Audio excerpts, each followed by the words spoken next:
Okay, let's start taking this guy apart. I gotta take the bar off too, because I actually bought a 3/8 rim drive drum for it, so I can run regular 3/8 flexes and chains. I really would like to see how it does with that. These newer saws really aren't my thing. I'm more into the old home lights. There's more down there. Projects everywhere here in the basement, but so this saw is kind of something newer for me. Newer design, but for the price and how easily parts are available from China, it's actually a great platform to just mess around with, because I don't think you're going to break anything that's vintage. It's, you go to AliExpress and order a brand new piston and cylinder kit with gaskets for like $21 Canadian. It's just silly how cheap this stuff is. But will it last? Who knows? I fully expect to build this thing up one day, but that's okay because it's so flippin' cheap. This chain pulled off the Pioneer because the chains that came with this were both semi-chiseled, which I'm not really a big fan of. But anyways, let's get on with pulling this apart. Everything's torque / slots on here, but I'm just using an Allen key because it works and it's handy. Works really well, actually. And these saws I find are really easy to take apart, except for my only pet peeve about them is on the intake boot. There's a stupid little brass ring that just pisses me off every time I put this thing back together. But it's actually kind of minor. It's just that the rest of the saw is so easy to take apart. You get that one thing, and it's kind of a pain in the butt. But who knows? This thing. I've actually been watching Marketplace to buy another one of these for cheap. But nothing's come up. I can just go to Princess Auto and buy another one. But what's fun buying something brand new? It's like a lot of these saws, people buy them, they don't run right, and because I think there's a little bit of lack of quality control from the factory. And then the car won't tune or whatnot, and people just put them on their back shelf and they go there to die. And then you find them at a garage sale for like $25 a couple of years later.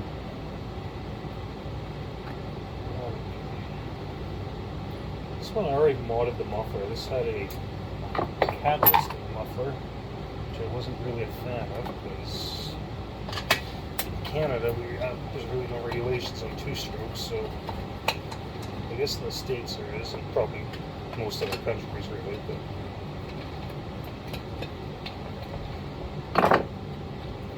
the muffler in here was easy to mod. I just took a grinder, cut around here, pulled all the guts out, and then TIG welded it back together and add an extra hole. Why not, right? One at it. And you guys have to come off. These guys can go. What's next? Fuel line. Every time I take the fuel line off, this thing, gas spurts everywhere. I guess that's good because the ductbill and the vent for the gas tank must be working.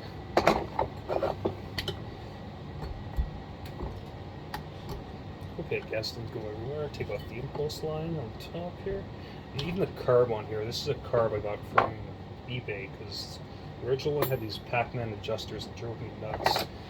So I found a carb that would fit that has regular adjusters where it's just flat blade, which to me makes more sense. I don't know why everyone tried to put different adjustment ends on, maybe to keep people from messing with them, I guess. Back in the 60s and 70s, people would tune their own saws, lean them right out just because they would just scream and cut really fast, but then they'd cook their pistons and done.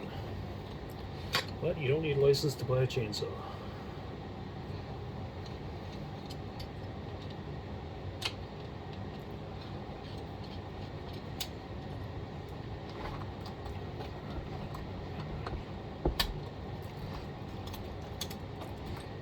Screw that all the way. Oh, it smells like gas. Wife usually doesn't like it when I make the house smell like gas. But we have no garage, so I have to do all this crap in the basement. I'll try to make sure everything's aired out before I come down here. And there's the curb. Simple, simple, simple. Just a copy of a Walbro WAT, I think. Something like that. It's find that carb on a lot of saws actually. Okay.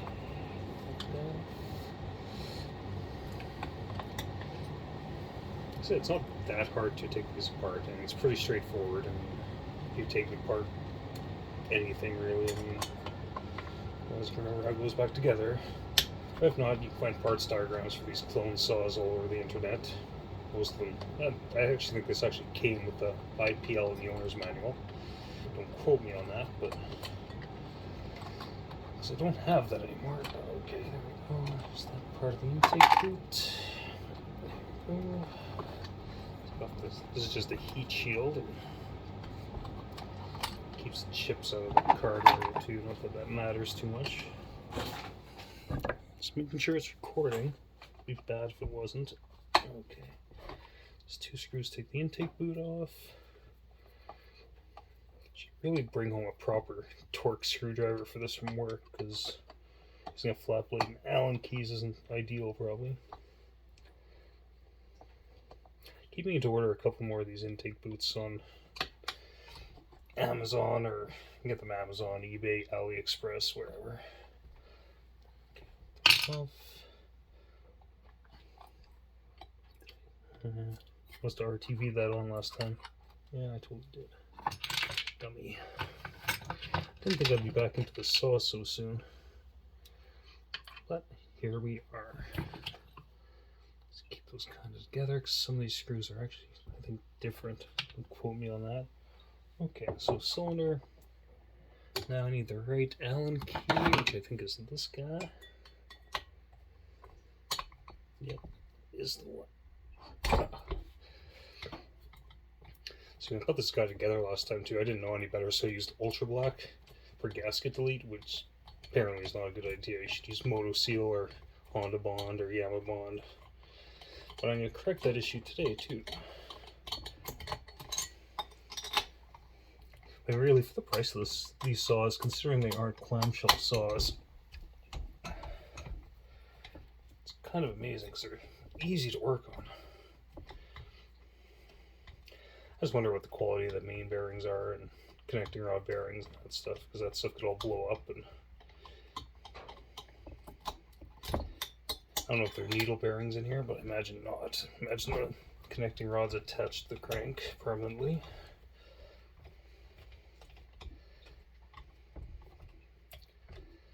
Okay. Should really get an impact driver one day for this shit.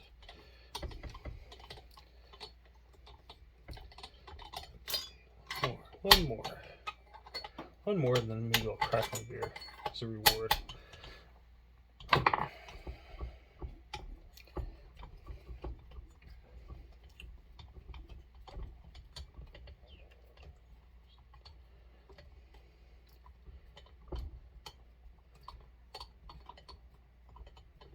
The reason I noticed compression was low on this at the beginning. This has like an elastic band starter where it builds tension, then it'll pop.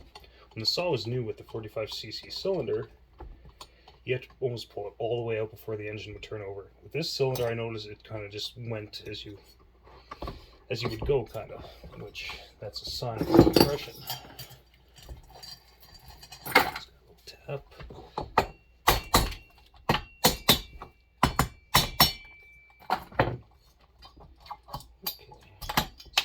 Off. Don't lose the head bolts, cylinder bolts. The piston looks fine. Okay, roar myself by opening the beer. Okay, now might as well just get the thing out of the way. You just use the Easy Clips, not like Homelite that uses those stupid little inside O-rings that drive me nuts. Gotta save that guy just in case. Push the pin out.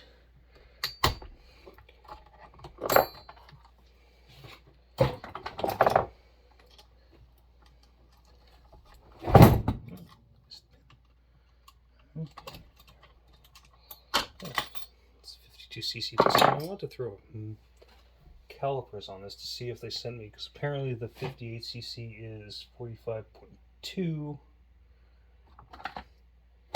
It's 45.2 millimeters. Let's see what this guy measures. So I'll zero that guy in, maybe. We should buy some new ones one day.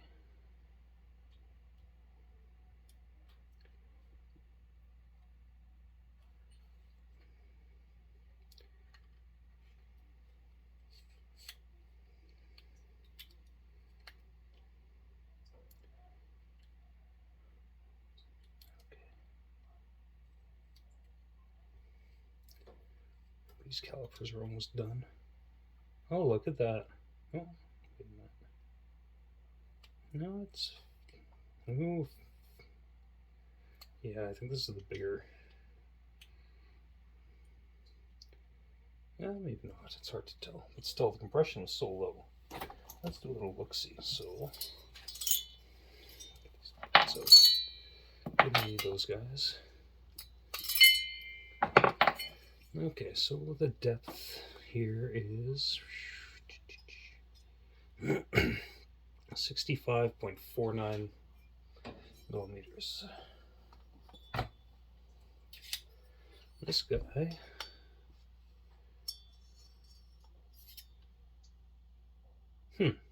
that's surprising actually. Let's do a measurement from the transfers. That might be, that measurement makes no sense. Okay, from the transfers on this guy we have 59.46. And this guy is at, it's kind of hard to measure.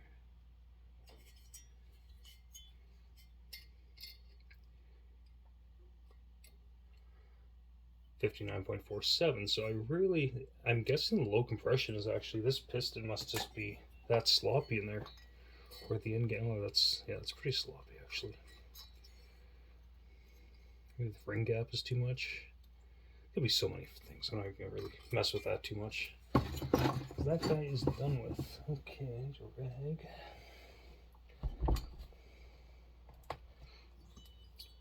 Try to get all this gasket material off.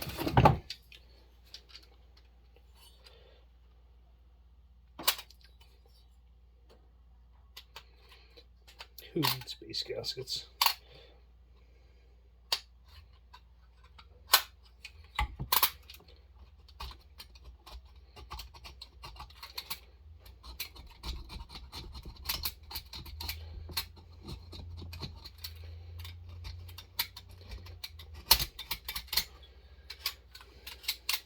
Okay, let's go to that guy. Get all this ultra black off.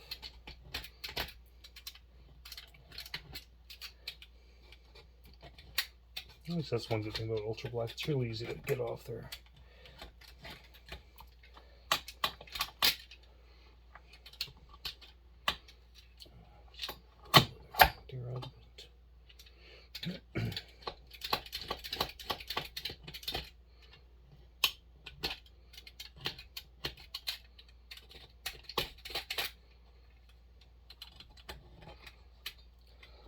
Apologize for how boring this part is.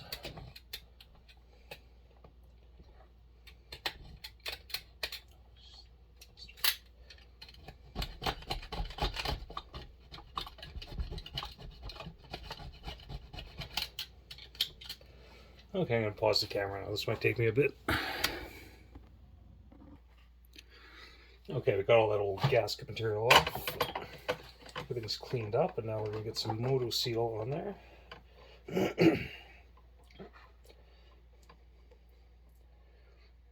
Just a thin amount of Moto Seal on both. Oh shit. I should get the piston on first. That would make more sense. I fucked up. Got ahead of myself. Maybe I shouldn't have cracked that beer. Anyway, to the piston. One pain in the ass about this piston is that it uses thrust washers. I don't like them either. Just gonna pause you guys for a second here. Okay, we're back. Let's see if we can get this on without too much swearing, because I do not like when saws use thrust washers, but that's me personally.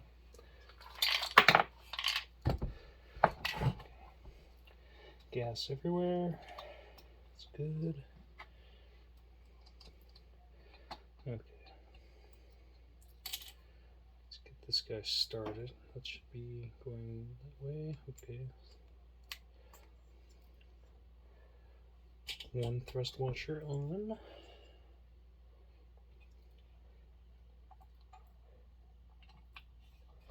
Did I mention I hate thrust washers on pistons? Like my nemesis. Especially on Homelight's 900 series XLs. Those are like an ultimate pain in the ass. These only go one way too. Jesus Christ.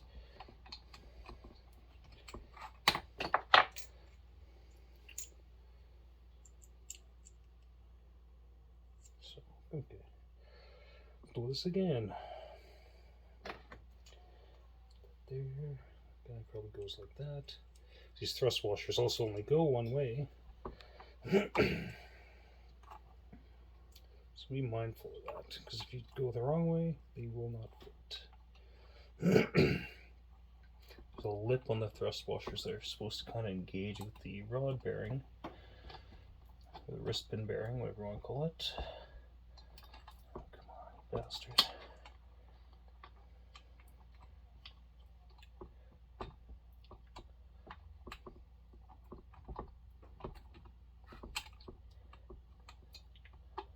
My wife's probably upstairs thinking I'm just talking to myself too.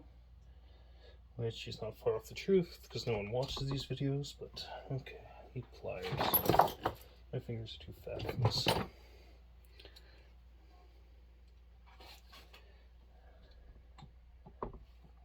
Okay.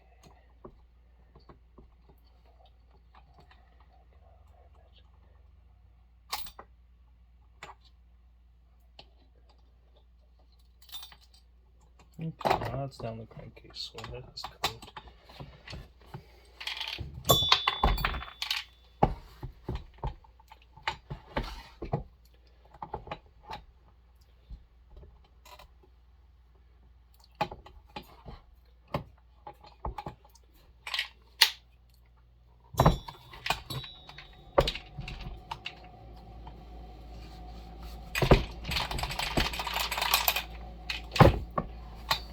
Okay, I'll pause you again. Okay, I've done this before, but as you can see, these thrust washers only go one way. And I think the best way to put this on is to put the thrust washers on the roller bearing, the wrist pin bearing, and then slide everything on like so. I think. Seems like a good idea. Oh, there we go. Fucking magical. Fucking magical. That's awesome. Okay, so things gotta go in a little bit more.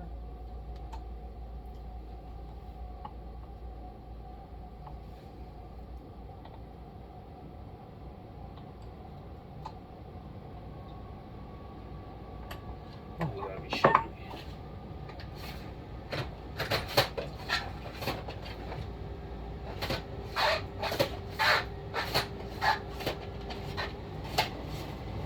Okay, I can pause you guys for a second again.